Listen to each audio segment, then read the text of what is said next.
بنیان مرصوص اپریشن تاسو ولید په خپل باندې او د دې په اړه کې تاسو ډیر وکتل او تاسو ته ډیر خلکو ویلی می په دې کې چې د انډیا کوم جاز استعمال شوی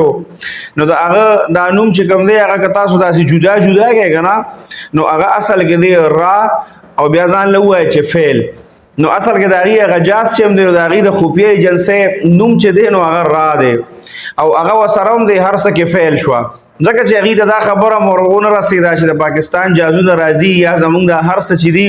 د بجلی په بندي زمونږ د سټلایټ سیستم د هر څه به ختميږي نو دا نوم چې کوم دی داسې نوم ولې خېده چې هغه کې ځان لا دا نوم کې دومره طاقت الله یې خېده او دومره زبردست نوم انتخاب ولا کړی د قران نه او دا حمله ټیم چې کوم هغه د حدیث مطابق او سحر وختي حمله وکړه او بل د دې د نوم چې اهل بنیان مرصوص دا چې سونه پیروي تا په اجر ملاویږي په یو حرف معنی کلس نه کې ملاویږي نو د دې حروف چې دي دا چې ته اوش ماره نو تا ته د دې پر نمونو چې نومې سره په نو تا ته په اجر ملاویږي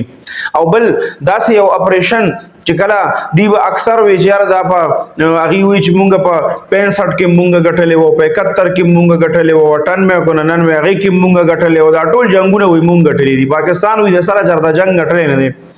دی پیره اول خو تیوارو پر خطاو دو دریر وځي وتا پته نه لګی چې سوکو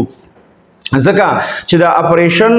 دا آسان کار نه دی هغه جهاز اونې دغه پایلټ او زمونږه دا کم چې دا ایر مارشل لا چیف ته اورنګزیب داغه چې دومره هغه بهادری او داغه دا کم ایر والا چې دی ایر فورس والا غي چې کما بهادری خولې دا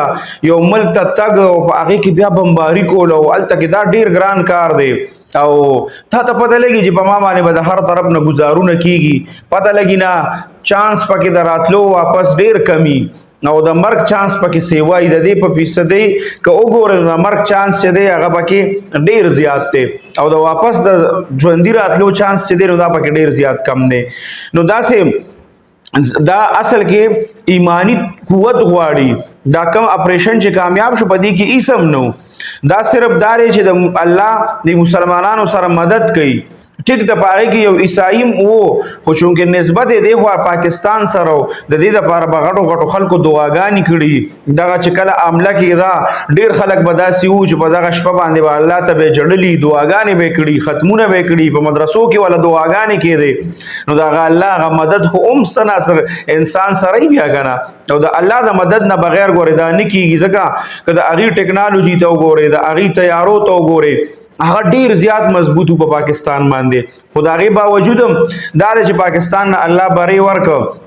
نو دا صرف د دې وجه الله بری ورک چې دې سره ایمانی قوتو که ایمانی قوت مسلمان سره نو د الله مدد وسره نه نو ګور دې بیا په یو میدان کې نشي ګټلې نو دا اوس چې څنګه دا قوم را یو ځای شوی دی او الله تم متوجه شوی دی هم دک شان دا یکجهتی چې دا ساتل پکار دی او که بیا بل څوک داسې د دې مبارکه یا پاکستان باندې حمله کوي یا په بدمعشي کوي نو هغه تم پته ولګي دا چې دا کومه تیاره باندې پاکستان اپریشن کړ دا غي څومره شعر اوچت شو او دا غي هغه چې کومه د فرانس هغه له ارس ختم کړو دا غي نه چې کوم خلکو اغسته غیم ته انکار وکړي چې مونږ اوس نه اخلو